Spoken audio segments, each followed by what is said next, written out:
Hello guys, once again this is Afi Design Studios. In today's tutorial we shall be learning how to apply room tags, or how to label your various rooms in your floor plan. Like I always say, make sure you are on the right view, make sure you are on the right floor plan. Having said that, I go to project browser, double click on GFL, which is ground floor level. Then it's going to bring out this for me. After bringing this out for me, the next thing I have to do again is to go to architecture, click on architecture. Then I come to room. I click on room here. Once I do that, you discover that my cursor is now carrying an image, a square with a cross, an X in the middle. So move that very image or icon into any of the rooms. Let me start with this. If I click it here now, it is going to position it. I move to the next one, click again, it will position it. I move to the third one, click on it, it will position it. I go here, this is my toilet, I click on it. Make sure you centralize the X mark. Never mind if the letter or the word room is falling outside the room. You can bring it inside later. Just click here. That is 4. Then here is my veranda. I want to click here, but Revit is going to warn me because this veranda is not covered by a wall on this other side. You can only apply this in a space that is bounded by 4 walls, a space that is closed in by walls. This space is not closed.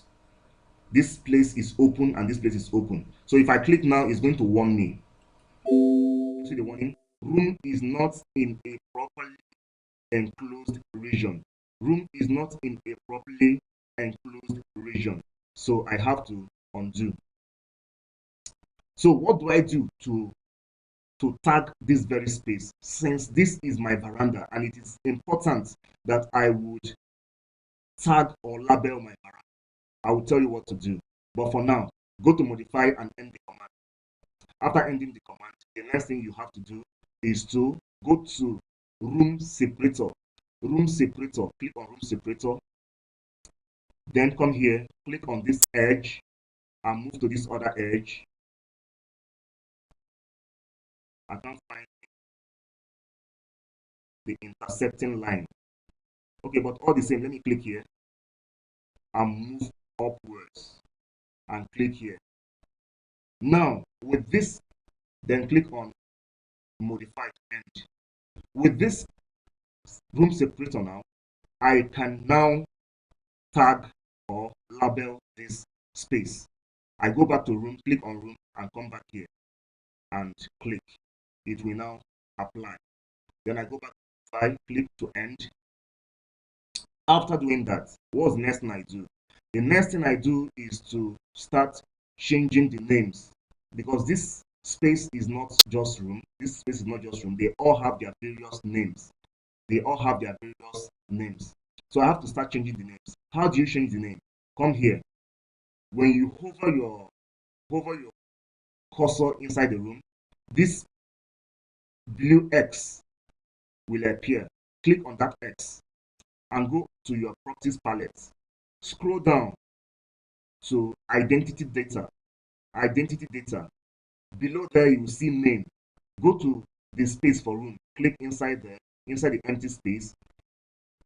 Once you click inside the empty space, the room will be highlighted. Once the room is highlighted, all you have to do is to type in the name.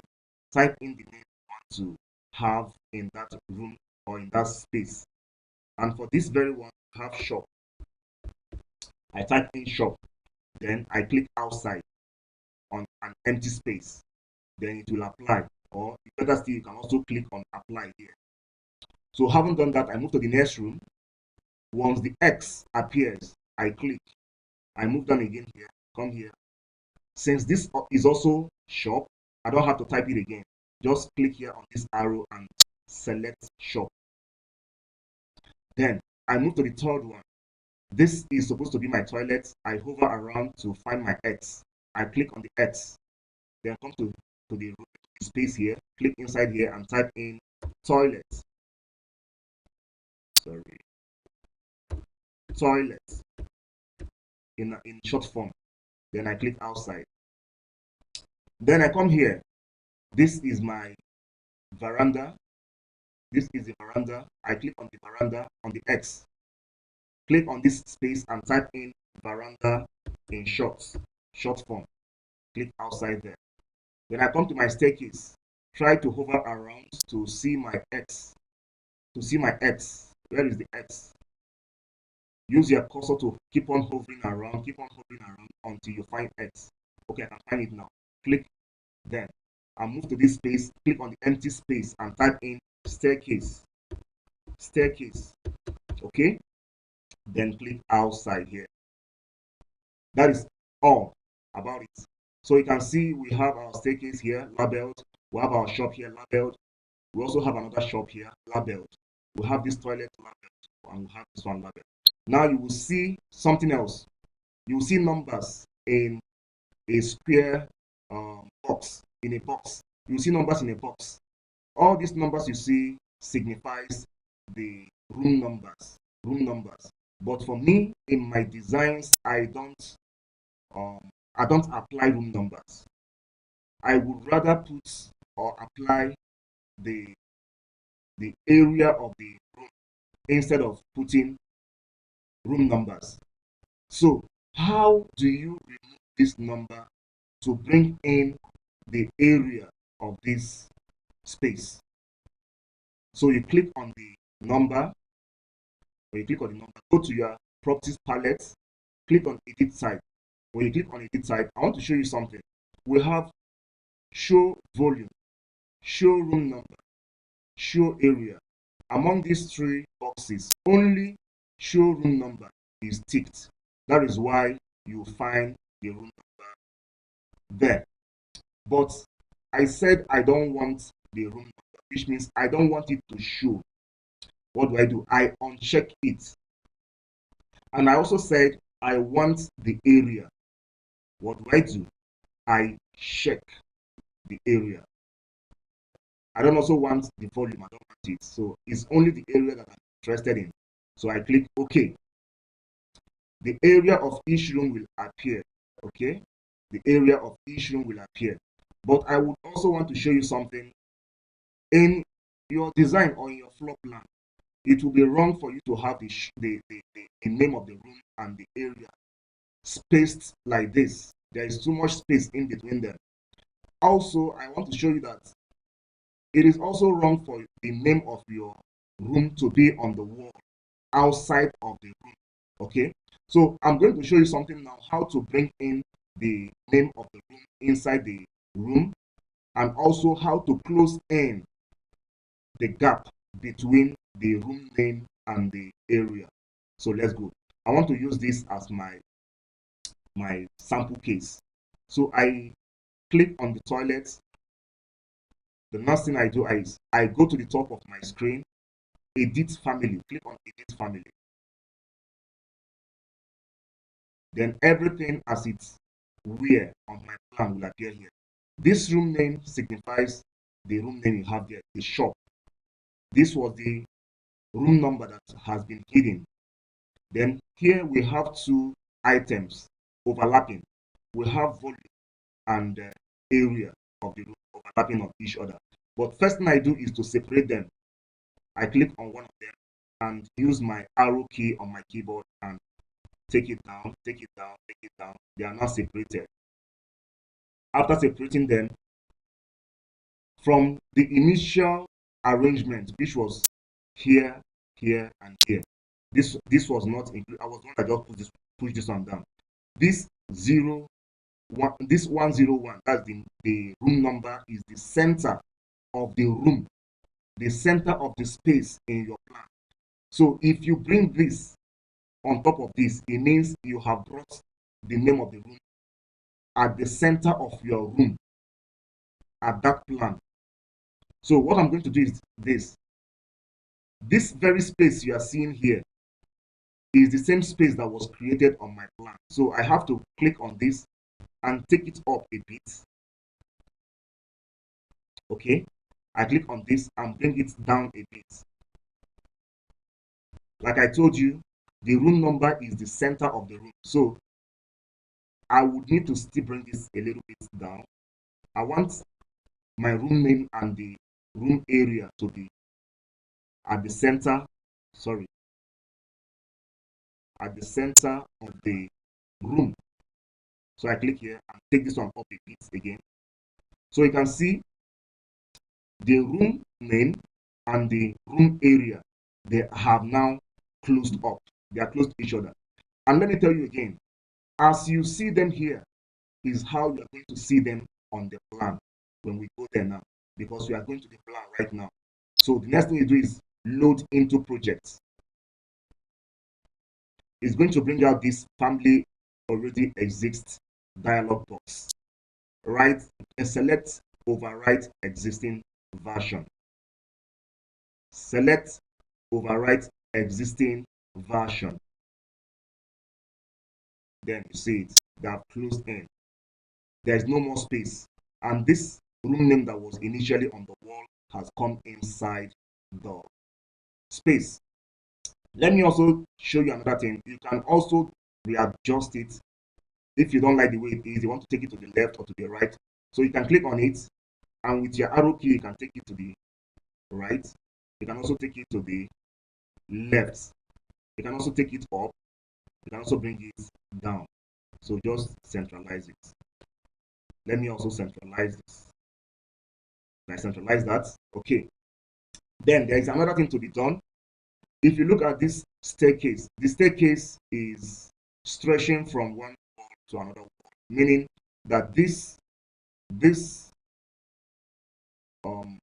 room names, the fonts may be big for the space. Not necessarily though. It may be big for it. So what I want to bring out from this is that you can also reduce the size of the room name, the size of the fonts. How do we do that? I want this staircase to stop touching the walls. So I click on it. I go to edit family. Then I click on the room name. I go to my properties palette and select edit type.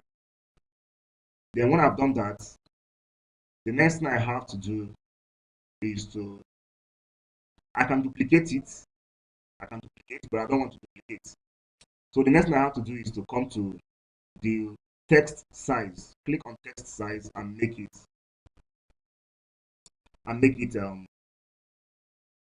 2.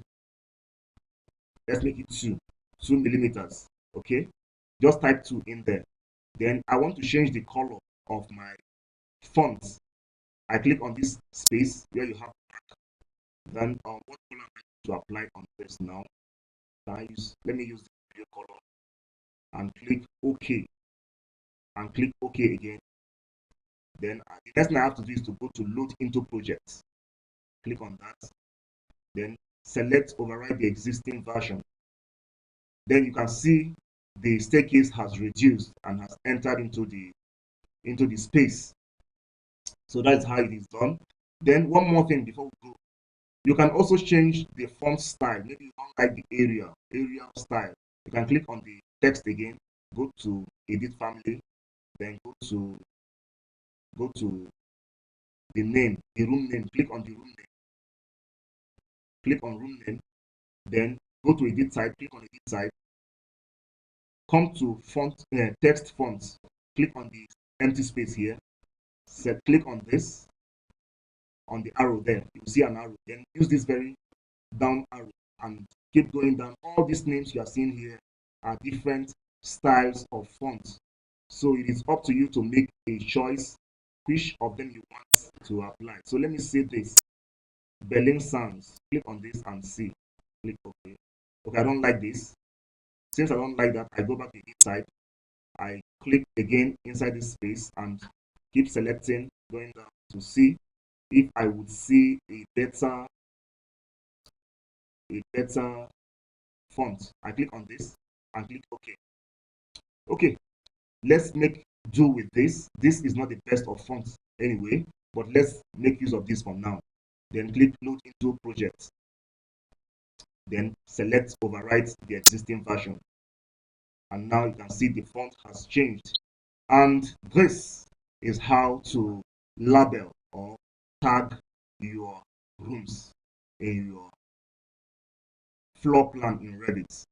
Thank you once again for watching this video, and thank you for subscribing to Afri Design Studios YouTube channel. I really appreciate this. Thank you.